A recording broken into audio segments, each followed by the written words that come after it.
So new lesson today on credit cards. So we talked about credit cards yesterday, or we talked about debit cards yesterday. And a debit card, as you probably know, is a card that actually allows you to take out money that is in your bank account right now. So if you have a job and you get paid and your money goes in your bank account, you use your debit card to get that money out. Now, credit card's a little bit different because credit card is a predetermined amount that you can borrow off of. So, for instance, you might get a credit card, and the company, let's say it's Visa, decides that you can be loaned $3,000. So, what you can do is you can swipe that card up to $3,000 and not have to pay for things right away. So, what Visa will do is they will let you charge up to $3,000, and then after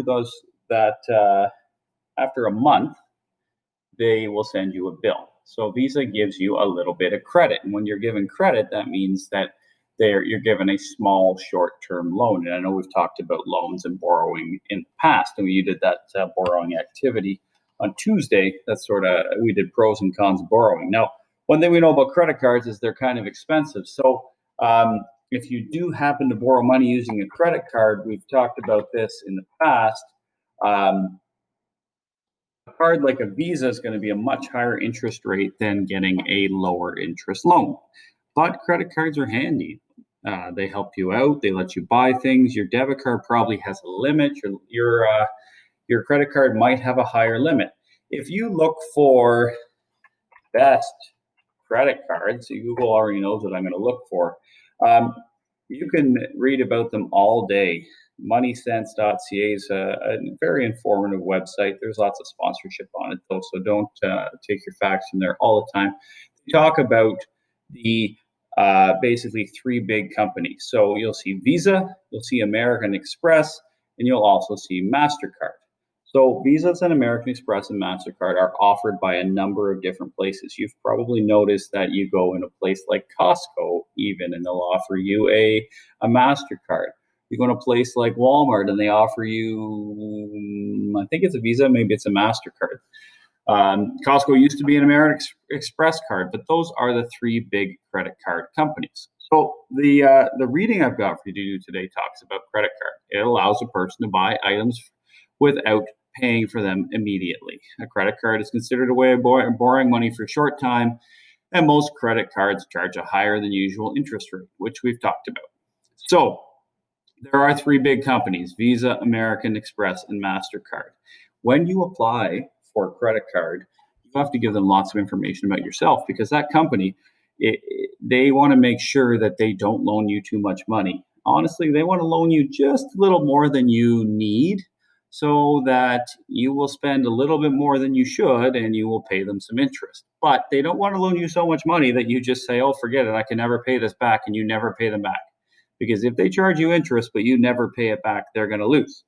So they have to get all your information accurately. So they're going to take all of your personal details here: your home address, where you work, your social insurance number. They're going to look into your credit, what you've done in the past. Did you get a Visa before and never pay it off? In that case, they probably won't give you one. Do you have a good paying job that guarantees you an income? Well, they like all those things. So the support questions today are things that you're going to do on your own, and you don't have to hand these in. I had mentioned to you earlier this week that I'm only going to ask you to hand in one thing, and I've kind of already asked you to hand in two things, so I'm going to take it easy for the rest of the week. I just wanted to get us all working together. But these support questions are here to support your understanding. So if you work on them after watching this video, it would be my hope that you understand the content a little bit more. Now, why is housing information important to the company potentially issuing the credit card? These are things you can think about. So why would they want to know if you own your house? They're asking you this question. I'll give you a hint. If you own your own house, you've probably been paying a mortgage down, and you have a bit of a credit history. And credit card companies like people who have paid off loans before, because anything you can do in your life to prove that you're a responsible human being who pays off money that they borrow, the better. Be very, very careful with credit cards, folks, because they charge you high interest rates, and you can lose big time if you don't pay your bill on time. It's It's important for you to understand too, if you have a credit card and you use it and you pay the bill on time, you don't pay interest. We'll talk a little bit more about this tomorrow because there are some exceptions to that rule. But as long as you pay off your credit card in time, it's a nice, safe way for you to build your credit rating and for you to conveniently buy things. So there's some support questions for you to work through here, and then some key questions. The first key question says the following is an example of a general credit application. Why do you think employment status and occupation are important to the credit card company? Well, we talked about that. If you have a job, you're responsible, you're going to make money, and the credit card company will go, oh, yeah, John's got a job. This is really good. What we can do now is we can loan him some money on a credit card because he's going to pay it back to us. And you know what? If he misses a payment every now and then, that's okay because we'll make some interest on him and we'll be happy.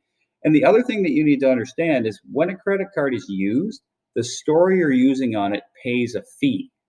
So it's not like they're doing it out of the goodness of their heart. So the store might pay anywhere from 1% to 8%, depending on the card, to the credit card company for the privilege of taking the credit card in that store. So think about that. There might be some a local smaller business and they might really have to watch what credit cards they take, because if they're paying 10% of the sale to the credit card company and they maybe only make 20% on the sale, they've lost half of the money they normally make, which is why you might see some stores, like smaller stores, encouraging you to use a debit card, because a debit card is a much lower fee. Anyways, why do you think date of birth is important information to the credit card company? Well, they want to know how old you are. You can't get a credit card until you're an adult. So don't get too excited if you're not 18 yet. You can get a credit card when you are 18, and you're probably not going to get one unless you've got proof of income. So get that job now, get some money in the bank, and get a little bit of a, proof of why they should loan you some money. I had to get a credit card when I turned 18 because I wanted to go to concerts and I had to buy concert tickets online. And the only way to do that was with a credit card. So the day I turned 18, I got a credit card to pay off concert tickets or order concert tickets. And I was so paranoid about not paying any interest. What I would do is I would make a payment on my credit card as soon as I made a purchase. So if I spent $88 on my credit card, I would go to my bank and I would put $88 on the account. It was a little bit harder to do then because online banking was just online. There was no apps, but I could do it online because I am young enough to have the internet, so I could do it and it wasn't so bad. Why is your home address important to the credit card company? Well, it'd be important because they want to know where you live. They want to know, there's lots of information that's determined about where you live. Like if you live in a certain area, it might cost a little bit more to live. If you live, if you put down a home address and it doesn't match, say, a home you might say you own, that's a little bit fishy. They also want to know how long you've lived somewhere because they want to know if you are being stable. If you're deemed stable, sorry, my dog's barking. Poppy, be quiet. Come here. Do you want to meet my dog? Come on. Up. Oh. So, this is Poppy. Can you see Poppy? Anyways, credit cards are important. Sometimes you can even buy dog treats with them. So, if you are living in a house, you are a responsible person. If you've lived in a house for a long time, you're even more responsible because you've got a history. They'll ask you how long you lived in that location because that's important to them too. And they're asking, why do you think it's important? Because anything you can do to prove that you're a responsible human being is good. Sometimes your income might not be that high, but you might not have a lot of debt, and you might also be in a position where your credit card, you might be in a position where you want to borrow a little bit more than you maybe should. I was there at some point in my life, and I had to do everything I could to prove that I was responsible enough to get a high limit on my credit card because I needed a high limit on my credit card because I was trying to run a little bit of a business and do some renovations, and I needed to make some big purchases. But anyways, it all worked out. It is a dangerous game, folks, because as you know, credit cards are the highest interest when you don't pay. So it's a dangerous thing if you don't pay that bill. So be careful there. They want your employer's name. They want their phone number because they want to say, hey, like John said, he's worked for you for 15 years. And you know, if they call Burger King and they're like, hey, John says he's been the manager for 15 years, and they go, who the hell is John? That's not a good thing, right? Because you can't lie. Sometimes you don't get caught, but sometimes you won't get caught right at the beginning, but they'll figure it out and you'll get in trouble. So don't do that. And they want to know how long you've worked for your employer, again, because they want to make sure that you are a stable and responsible human being with a good job. They want to know how much you made because, you know, if you only make $40,000 a year, they're not going to give you a $40,000 credit card. If you only make $10,000 a year, they're not going to give you a $10,000 credit card. There's a really, really rough estimate. They usually give you a credit card limit that's somewhere around 5 to 10% of your income. So if you had a good, great paying job, you might make like $45,000, $50,000 a year. So your credit card limit, you might expect that to be $2,500 to $5,000 because they don't want to loan you so much money that they're loaning you way more than you make in a month. So you got to think about that. You don't want a high card limit. You don't want a card limit that can get you in trouble. That's a dangerous thing. And you don't want to get multiple credit cards. Okay, that's what help people get themselves in trouble. Anyways, let's look at question 2. I organized it on this page a little bit for us. So when you're deciding what credit card to get, you can read the information about them. Now, credit cards get you because sometimes they help you out. My favorite credit card is my Visa, and I like my Visa because it gives me a bunch of money back on gas and on groceries, and it gives me a percentage back of all my purchases. So I make most of my purchases on my Visa, and my Visa pays me back a lump sum amount of money once a year. So it's like a bonus for using the Visa. Now, I know the credit card companies are evil and they're really taking that money from the places I spend the money, but it kind of is what it is because I have to use my Visa. And I like it because I get my money November, which is this month, which is exciting because what happens in November, I usually try and buy Christmas presents. So if I get a little bit of money back on my card, that's a good thing.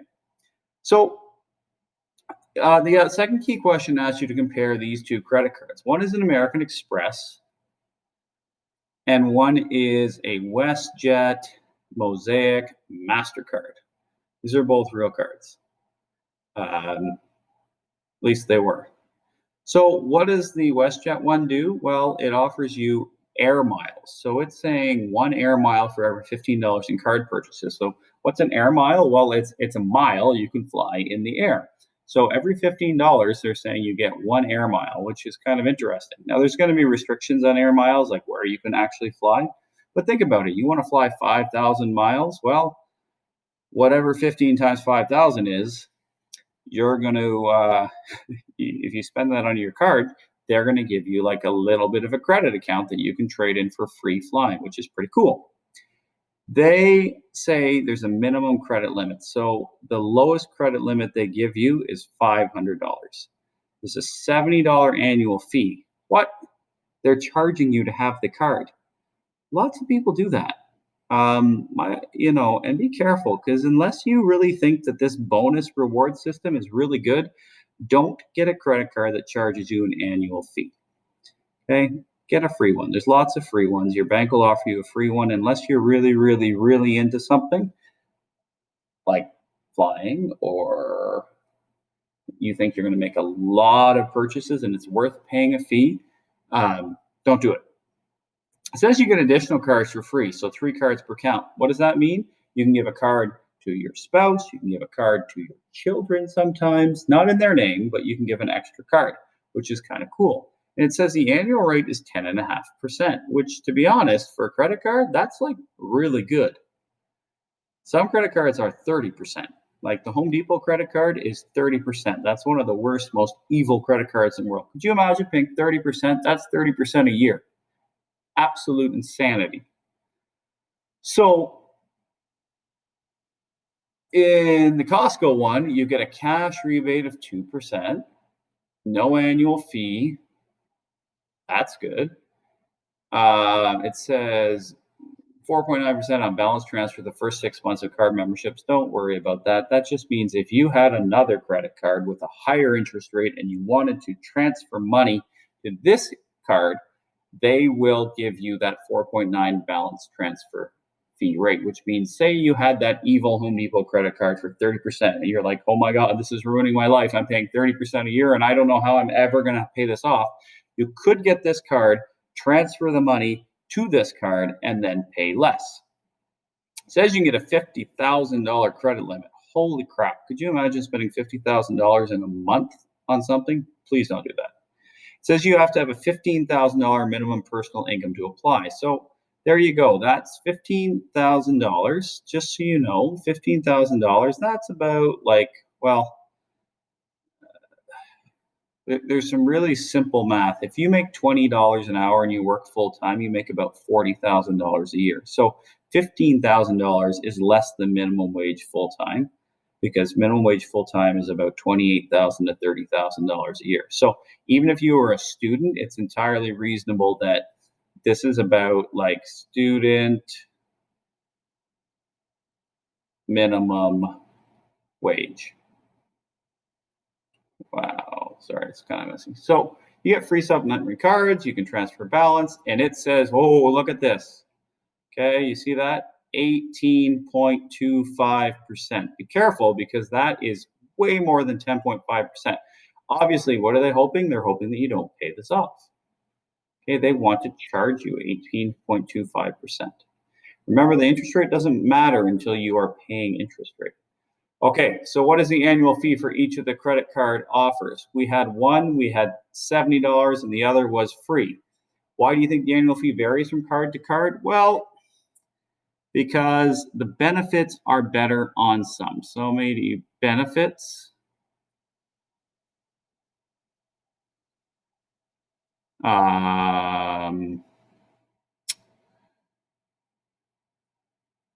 Income.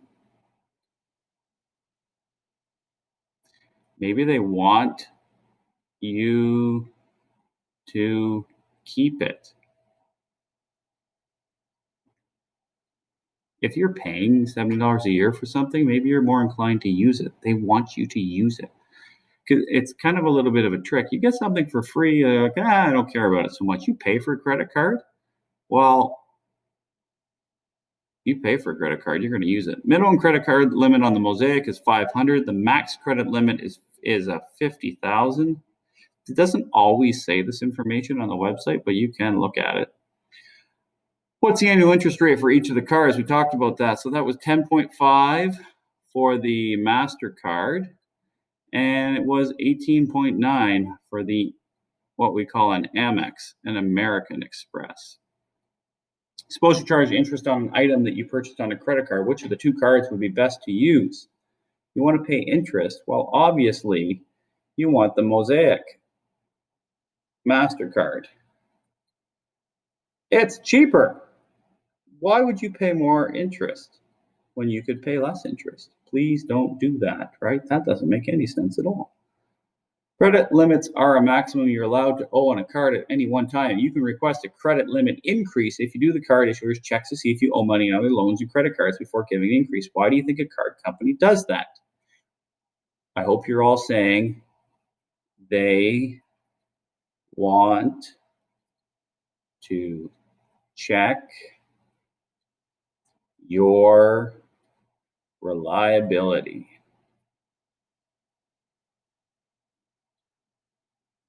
Can you actually pay this off? So that's it. I'm done talking. That was a long video. But this is kind of it. Watching this video is your work for today. If you want, you can do a little more work to reinforce your skills by working on these questions up here. But we've done a good chat. If you watch this whole thing, good chat, and hopefully you were listening. So support questions, those are the ones you can do on your own as practice.